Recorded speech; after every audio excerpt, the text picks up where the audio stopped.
Foi no sufoco, mas deu Palmeiras na final da Libertadores da América. No vídeo de hoje do canal do Nicola, todos os bastidores e detalhes da vitória do River por 2-0 na noite dessa terça-feira.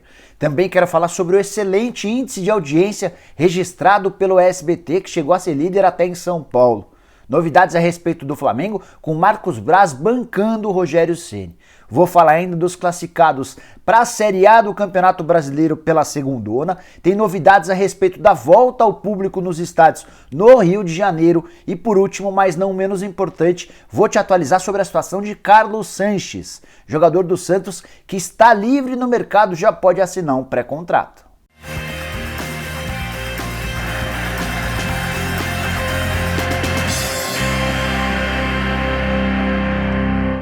Fala aí pessoal, sou o Jorge Nicola, bem-vindos a mais um vídeo do canal, bem legal ter vocês por aqui. E antes de passar todas as informações que eu prometi agora há pouco, quero dizer que esse vídeo é patrocinado pela 1xBet, casa de apostas que tem como parceiros Liverpool, Chelsea, entre vários outros grandes clubes de futebol pelo mundo. Na 1xBet os lucros podem ser grandes, os pagamentos são rápidos e o método de apostas na internet é extremamente confiável. Quer mais? Então saiba que na 1xBet você pode apostar em vários outros esportes, inclusive nos eSports, aumentando suas chances de ganhar. Os principais campeonatos de futebol do mundo estão na 1xBet. Todo dia é dia de apostar. Hoje, quarta-feira, 13 de janeiro, você pode, por exemplo, apostar em Fluminense e Corinthians, Corinthians e Fluminense, jogo do Campeonato Brasileiro, além de Santos e Boca Juniors pela semifinal da Libertadores da América. Então faça agora mesmo sua aposta na 1xBet. E tem boa notícia para você que está iniciando. Se você perder sua aposta, a casa te retorna até $10. Pegue o link da 1xBet na descrição desse vídeo e usando o meu código promocional Nicola, você ainda tem o dobro do valor do seu depósito. Então é isso, bora lá apostar e boa diversão para você com a 1xBet. Bora começar o vídeo falando sobre dois times que garantiram acesso à primeira divisão do futebol brasileiro, o América Mineiro e a Chapecoense, na noite dessa terça-feira, conseguiram os resultados que precisavam e ainda contaram com tropeços do Juventude e do CSA e matematicamente estão garantidos na elite do futebol nacional. O América empatou em 0-0 com o Náutico nos aflitos, enquanto a Chape venceu o Figueirense por 2-1 na Arena Condá. Eles não podem mais ser alcançados pelo quinto, sexto, sétimo e em diante. É curioso contar que o América volta à elite do futebol brasileiro pela 7ª vez, sendo 4 somente nessa era dos pontos corridos, estabelecendo um novo recorde ao lado do Sport e do Avaí, foram os times que mais subiram nessa era. E o Lisca doido, depois do empate com o Náutico, em meio à comemoração dos jogadores do América, disse que o Coelho precisa parar de ser esse ioiô, de subir e cair, subir e cair. Já a Chapecoense volta à primeira divisão um ano depois de ser rebaixada. E aí o mais legal de toda essa história envolvendo a Série B é que a gente está terminando a 34ª rodada, são 38 no total, mas ainda temos 11 times disputando 2 vagas. São eles: Cuiabá, CSA, Juventude, Guarani, Ponte Preta, Operário, Brasil de Pelotas, CRB, Sampaio Corrêa, Cruzeiro e Avaí. O Cruzeiro e o Avaí ainda entram em campo nessa 34ª rodada e precisam vencer para continuar sonhando. O Cruzeiro, se vencer, vai ficar a 5 pontos do 4º colocado. Cruzeiro que vive um momento de crise. Os atletas estão avisando que não se concentrarão para a partida contra o Oeste, tudo por causa de salários atrasados. Bora trazer uma novidade dessa quarta-feira que muda bastante a vida do torcedor no Rio de Janeiro. É que a Prefeitura do Rio divulgou novas regras de restrição na cidade em que permite a volta do público a estádios e também a ginásios. Mas calma, ainda não dá para imaginar que teremos público nas rodadas finais do Campeonato Brasileiro, por exemplo, dos jogos de Flamengo, Fluminense, Botafogo e Vasco, nem que teremos torcida na final da Libertadores, marcada para 30 de janeiro no Maracanã. Isso porque a CBF e a Conmebol, que são as responsáveis pelo Brasileirão e também pela Libertadores, já afirmaram que não querem público por enquanto. Mas vamos voltar à parte da Prefeitura, que criou restrições que variam de acordo com a capacidade dos estádios. Até 8.000 pessoas é um tipo de restrição, para estádios com mais de 8.000 pessoas será outro tipo de restrição. Locais com risco moderado de contágio de Covid, o limite de público será de 20% da capacidade do estádio. Então, se entender, durante, por exemplo, o Campeonato Carioca, que é quando a gente deve ter a volta do público aos estádios, se entender que o risco de contaminação é moderado, a gente vai ter 20% da capacidade do Maracanã. Se o Maracanã tem uma capacidade para 60 mil pessoas, dá para colocar 12 mil pessoas no estádio. Nas áreas com risco alto de contaminação, o número cai para 10% da capacidade do estádio. Nas áreas de risco muito alto, será vedada a presença de público.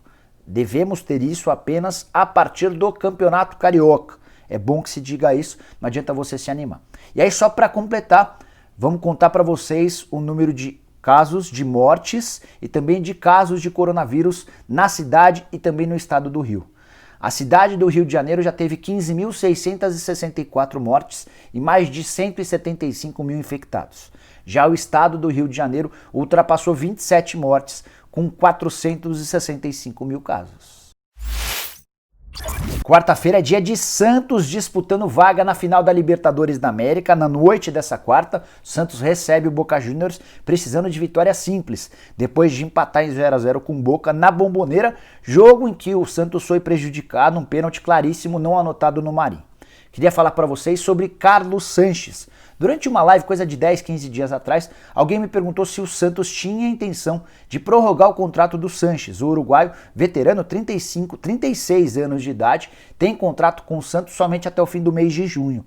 E eu passei essa pergunta ao José Renato Quaresma, que é o homem forte do departamento de futebol do Santos. E ele deixou bem claro que o Santos ainda não tem uma posição definida em relação ao futuro do Sanches. Tem algumas coisas que pesam contra, outras coisas que pesam a favor.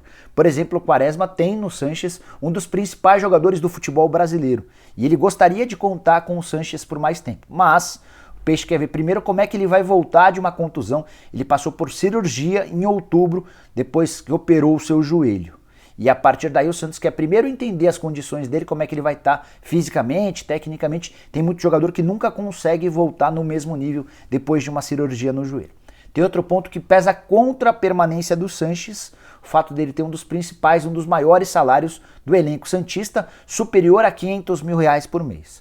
E o Santos tem conseguido se resolver muito bem sem o meio uruguaio, tanto que é semifinalista da Libertadores da América com boas chances de chegar à grande decisão. Então, o que eu quero dizer é que o Sanches vai precisar primeiro mostrar que fisicamente está recuperado, depois vai precisar sentar com a mesa com a diretoria do Santos para se colocar à disposição, eventualmente até para receber um pouco menos, caso contrário não terá seu contrato renovado. E aí que pode surgir uma ótima alternativa no mercado. Nos últimos meses, talvez nos últimos anos, o Sanches já foi especulado no Flamengo, no Grêmio e no Palmeiras. O Grêmio chegou a fazer propostas ao Santos, o Palmeiras e o Flamengo monitoram os jogadores já há bastante tempo, ou monitoravam, né? Resta saber se Flamengo e Palmeiras vão ter interesse em contratar o Sanches a partir dessa cirurgia. Pode estar pintando uma excelente opção no mercado, jogador que já é veterano, é verdade, mas muito experiente, ótimo na bola parada, tem uma capacidade de liderança e é muito, mas muito técnico. Tô curioso para saber cenas dos próximos capítulos, se o Sanches fica ou deixa o Santos. Bora agora trazer novidades a respeito do futuro de Rogério Ceni, que correu enorme risco de demissão na segunda-feira, foi alvo de um grande protesto de torcedores do Flamengo nessa terça-feira, e na noite de terça, o Marcos Braz, que é o vice-presidente de futebol do Flamengo, deu uma entrevista ao PVC garantindo a permanência do Rogério Ceni. Essa garantia se dá num momento de bastante especulação. O Mamed Filho, jornalista que trabalha em Portugal na Sport TV de Portugal, chegou a assegurar que o Rogério Ceni se despede do Flamengo depois da partida contra o Goiás e que o Rui Vitória, ex-técnico do Benfica e também do Al Nassr, é o favorito para assumir o Flamengo assim que a partida contra o Goiás terminar. O jogo está marcado para a próxima segunda-feira.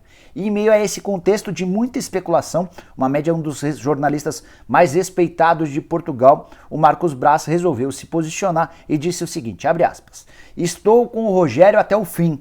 Ele pode saltar do avião sem paraquedas, que salto atrás e ofereço proteção, fecha aspas. Era de se esperar um posicionamento desses do vice-presidente de futebol. Qualquer coisa diferente que ele dissesse só aumentaria esse processo de fritura, esse processo bastante complicado para o Rogério Ceni. E se o Rogério precisa de poder interno para cobrar os jogadores, caberia ou cabia ao vice-presidente de futebol um pronunciamento desse tipo. Dá para garantir que o Rogério fica até o fim do Campeonato Brasileiro? Não, não dá.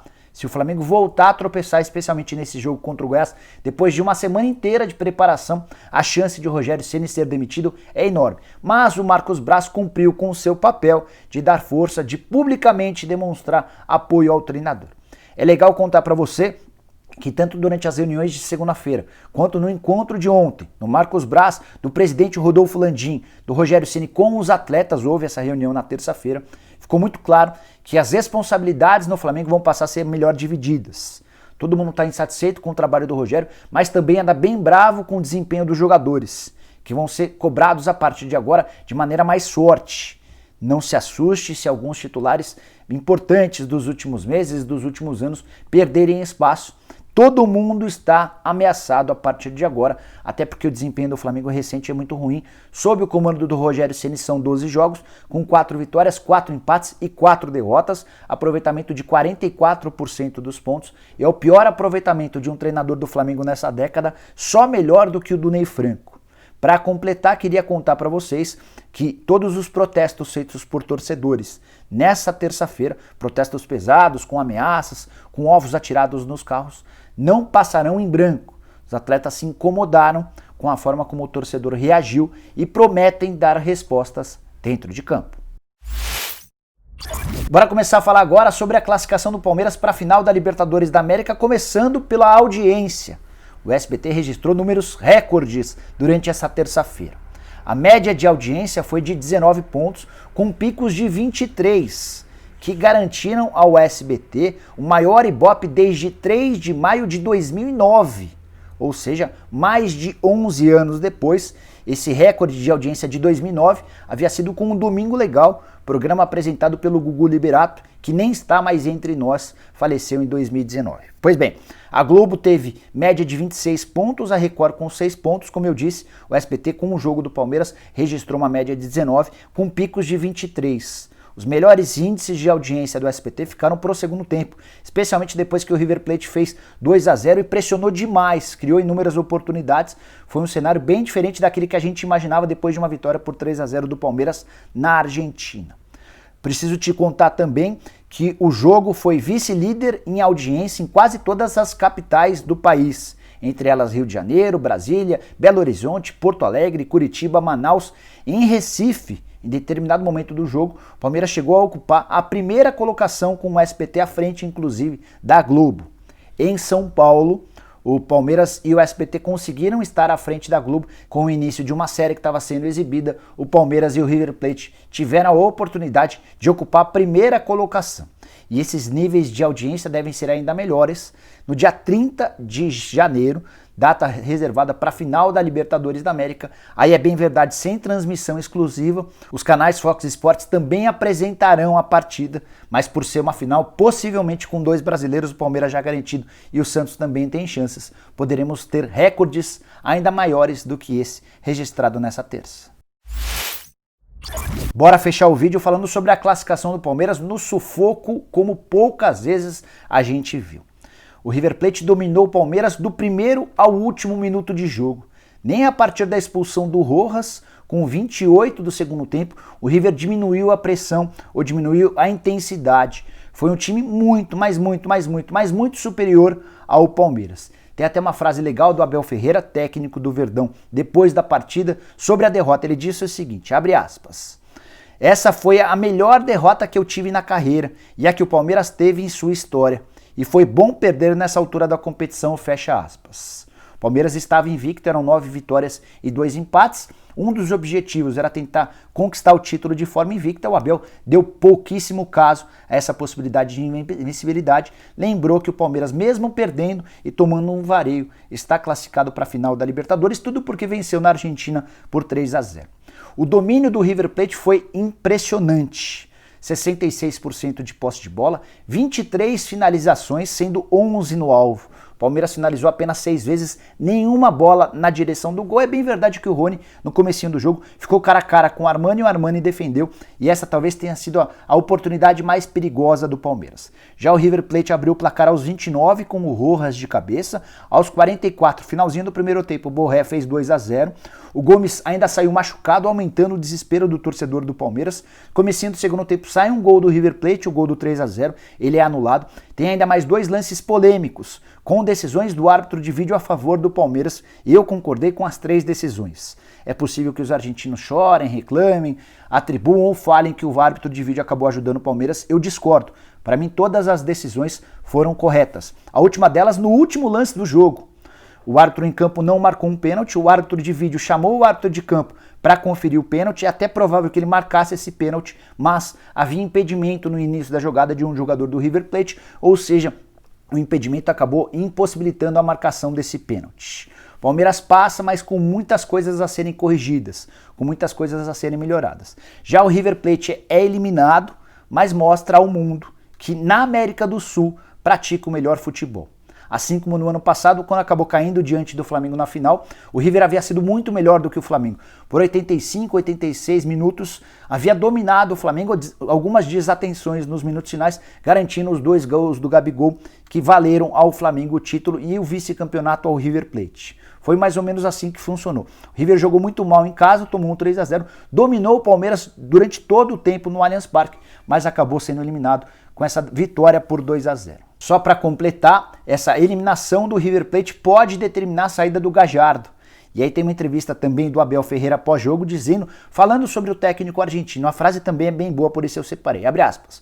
O Gallardo é melhor treinador que eu e os jogadores dele são mais experientes do que os nossos, mas a única maneira de ganhar experiência é assim, vivendo e passando por situações como essa de hoje, fecha aspas. O Palmeiras elimina um gigante do futebol sul-americano e está em mais uma final da Libertadores. Agora aguarda o confronto entre Santos e Boca Juniors para saber quem enfrentar. Certamente, seja Santos ou Boca, o Palmeiras vai ter um adversário menos complicado do que o River Plate, que é para mim o dono, o responsável pelo melhor futebol da América do Sul há bastante tempo. Bom, pessoal, eram essas as informações que eu queria dividir com vocês no vídeo de hoje do canal do Nicola. Espero que vocês tenham curtido o vídeo e deixem um like por aqui. Quem ainda não se inscreveu no canal, resolve esse problema agora mesmo apertando esse botãozinho vermelho de inscreva-se. Combinado?